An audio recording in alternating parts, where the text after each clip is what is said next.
வணக்கம். தமிழ்நாடு முதலமைச்சர் மாண்புமிகு திரு மு.க. ஸ்டாலின் அவர்கள் செவ்வாய்க்கிழமை 21ஆம் தேதி காரைக்குடிக்கு வருகிறார்கள். அவரை காங்கிரஸ் கட்சியின் சார்பிலே, என்னுடைய சார்பிலே, மாவட்டத்தினுடைய மக்களுடைய சார்பிலே நான் வருக வருக என்று வரவேற்கிறேன். கிராஃபைட் தமிழ்நாடு மினரல்னு ஒன்று இருக்கு. அந்த கிராஃபைட்டுடைய தரம் முதல் தரம் அல்ல அப்படின்னு ஆராய்ச்சி செய்து பல ஆண்டுகளுக்கு முன்னாடியே சொல்லிவிட்டார்கள். இருக்கிற கிராஃபைட் கொஞ்சம் தரம் குறைந்தது, முழுமையாக தரம் குறைந்ததல்ல, கொஞ்சம் தரம் குறைந்தது. அதுல செய்யக்கூடியதை அவர்கள் செய்கிறார்கள். அதை இன்னும் வளர்க்க வேண்டும், அபிவிருத்தி செய்ய வேண்டும் என்று பல முறை சொல்லியிருக்கிறோம், எழுதியிருக்கிறோம். அதை நினைவுபடுத்தலாம். தமிழக அரசின் நாட்டுடைமையாக்கப்பட்ட ஓவியம் ஒண்ணு திருவள்ளுவர் படம். அதற்கு மாறாக காவி உடை அணிந்து ஆளுநர் மாளிகையில அஞ்சலி திருவள்ளுவர் தினத்துல மரியாதை செலுத்துறாரு சார். எப்படி சார் பாருங்க? எப்படி பார்க்கிறோம்? வருத்தத்தோடு பார்க்கிறோம். ஆளுநரை கண்டித்து பார்க்கிறோம். ஆளுநருடைய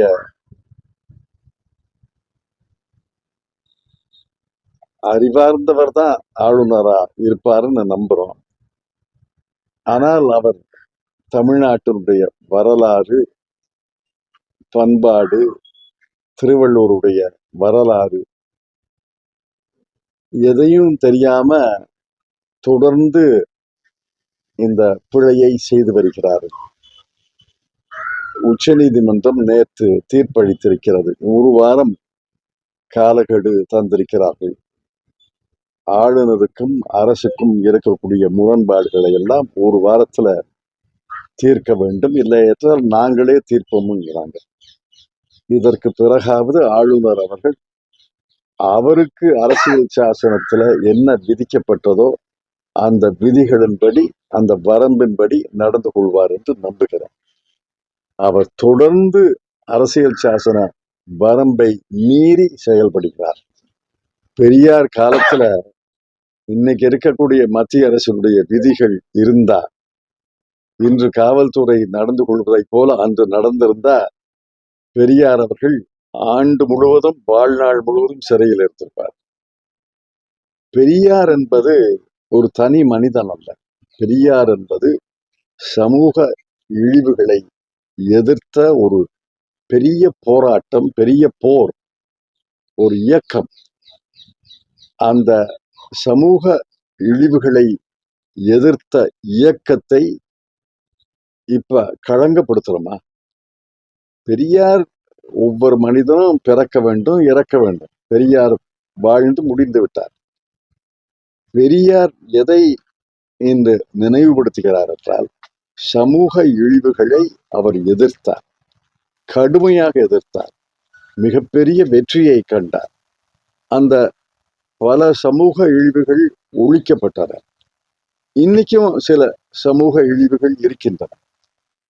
அதை எதிர்ப்பதுதான் பெரியார். பெரியார்ன மனிதர் இல்லாவிட்டாலும் அது பெரியார் கொள்கை என்பது அந்த சமூக இழிவுகளை எதிர்ப்பது. அதை புரிஞ்சுக்காம பெரியாரையோ என்னமோ சண்டை போடுற மாதிரி நினைச்சுக்கிட்டு இருக்க. இப்ப ஈரோட்ல நிக்கிறாருல்ல, ஈரோட்ல அவர் பெரியார் பிறந்த ஊர்ல சொல்லட்டுமே, எத்தனை மக்கள் அவருக்கு ஆதரவாக இருக்கிறார்கள் தெரிஞ்சு போச்சுல. திராவிடம் என்பது ஆரியர்கள் அல்லாத ஒரு இனத்தை குறிக்கிறது. திராவிடம்ங்கிறது தமிழ்நாடு மட்டுமல்ல, 5 மாநிலங்களை சேர்த்ததுதான் திராவிடம். சார், இந்த பொங்கல் பண்டிகைக்கு 13, 14, 16 தேதிகளில் மட்டும் 725 கோடி ரூபாய்க்கு தமிழ்நாடு அரசு ஏற்று நடத்தக்கூடிய டாஸ்மாக் வருமானம் வந்திருக்கு. விழுப்புரமும் கடலூரும் அந்த வருமானத்துக்கு என்னுடைய பங்களிப்பு கிடையாது. விழுப்புரமும் கடலூரும் படிப்பதை விட பின்னங்கி இருக்கு. ஆனா 2 மாநிலத்துல அதிகமான விற்பனையா இருக்குன்னு சொல்றாங்க சார். கூட்டணி கட்சி தலைவரா நீங்க சார் சொல்றீங்க. என்ன சொல்றது? வருத்தப்படுகிறேன். டாஸ்மாக் வருமானம் கூடிவிட்டது என்றால் அதை மகிழ்ச்சியா அடைய முடியும், கொண்டாடவா முடியும்? வருத்தப்படுகிறது. அவ்வளவுதான். டாலர் மதிப்பை வைத்து பொருளாதாரத்தினுடைய நிலையை அளவிட முடியாது. ஆனால் டாலர் மதிப்பு பல பின் விளைவுகளை ஏற்படுத்தும். அதுல ஒரு 2 நல்ல விளைவுகளும் இருக்கு. டாலர் மதிப்பு கூடி ரூபா மதிப்பு குறைஞ்சா ஏற்றுமதியாளர்களுக்கு மிகப்பெரிய ஆதாயம். ஆனால் நம்ம இறக்குமதி தான் நிறைய செய்யும். அப்ப இறக்குமதியில ரூபாய் மதிப்பு குறைந்தால் இறக்குமதி விலை கூடும். அது நம்ம நுகர்வோருக்கு விலை கூடும், கருப்பொருள்கள் விலை கூடும். அதனால பணவீக்கத்தை ரூபாய் மதிப்பு குறைஞ்சா பணவீக்கம் ஏற்படும். ஏற்றுமதியாளர்களுக்கு லாபம், ஆனால் மற்றவர்களுக்கெல்லாம் பாதகம்தான். என்ன பண்ண போறாங்கன்னு தெரியல. ஆனால் கண்டிப்பாக நுகர்வு குறைஞ்சிருச்சு. கன்சம்ஷன், மக்கள் நுகர்வு குறைந்திருக்கிறது. அதனாலதான் பல கம்பெனிகளுடைய தலைவர்கள் சொல்றாங்க, இந்த வாங்கும் சக்தி குறைந்து விட்டது, நுகர்வு குறைந்து விட்டது என்று சொல்றாங்க. ஆக ஏழை மக்கள், நடுத்தர வர்க்க மக்கள் இந்த நுகர்வு குறைஞ்சது நல்லதல்ல. நாட்டு நுகர்வு கூடணும், அப்பதான் உற்பத்தி கூடும். நுகர்வே இல்லாட்டி எப்படி உற்பத்தி நடக்கும்? ஆக இவர்கள் அதை பத்தி கவலையே படலை இது வரைக்கும். குறிப்பாக ஊரக பகுதிகளில் நுகர்வு ரொம்ப குறைஞ்சிருச்சு, நகர்ப்புறங்கள்லயும் குறைஞ்சிருக்கு. நுகர்வை கூட்டக்கூடிய அளவுக்கு சலுகைகளை இவர்கள் தர வேண்டும், வரியை குறைக்க வேண்டும். தான் போதும். ஜிஎஸ்டி வரியை குறைக்கணும், அதில் இருக்கிற மிகப்பெரிய குளறுபடிகளை எல்லாம் நிவர்த்தி செய்யணும். அப்பதான் நுகர்வு கூடும், நுகர்வு கூடினாத்தான் உற்பத்தி கூடும், உற்பத்தி கூடினாத்தான் வேலை வாய்ப்புகள் கிடைக்கும். அது மிகப்பெரிய தவறை இந்த அரசு செய்கிறது. கடந்த ஒரு வாரம் 10 நாள்ல பல அறிஞர்கள் இதை எழுதியிருக்கிறாங்க. நுகர்வு கூடணும், உற்பத்தி கூடணும், அதுதான் நாட்டுக்கு நல்லதுன்னு. என்ன பண்ண போறாங்கன்னு எனக்கு தெரியல. 2வது, ஊரக பகுதிகளில் கூலி, சம்பளம், கூலி என்று சொல்றோம், வேஜஸ், அது ஏறத்தாழ 5 ஆண்டுகளாக தேங்கி விட்டது. ஊரக பகுதிகளில் இருக்கிற அன்றாட கூலிகள், விவசாய கூலிகளுக்கெல்லாம் சம்பளம் உயரவே இல்லை, வருமானம் உயரவே இல்லை. அது ஒரு காரணம், நுகர்வு குறைந்தது காரணம். அவர்களுக்கு சம்பளம், கூலி உயர வேண்டும். அது என்ன செய்ய போறாங்கன்னு தெரியல. செய்யலாம், இவங்க செய்வாங்களான்னு எனக்கு தெரியாது.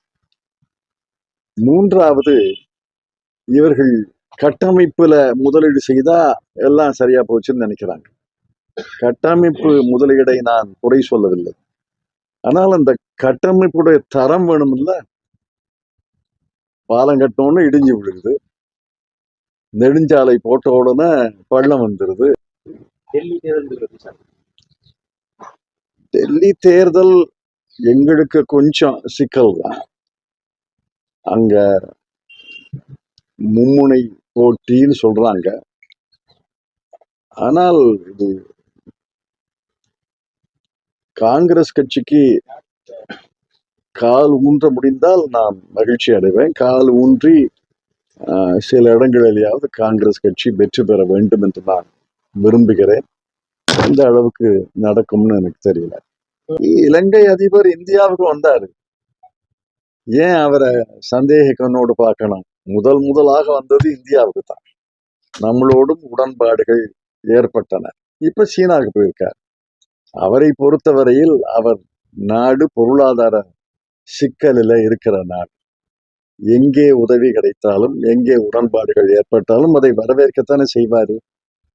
நம்மளோடு மட்டும்தான் உறவு வைத்துக் கொள்வார், மற்ற நாடுகளோடு உறவு வைத்துக் கொள்ள மாட்டாருன்னு எதிர்பார்ப்பதெல்லாம் தவறு.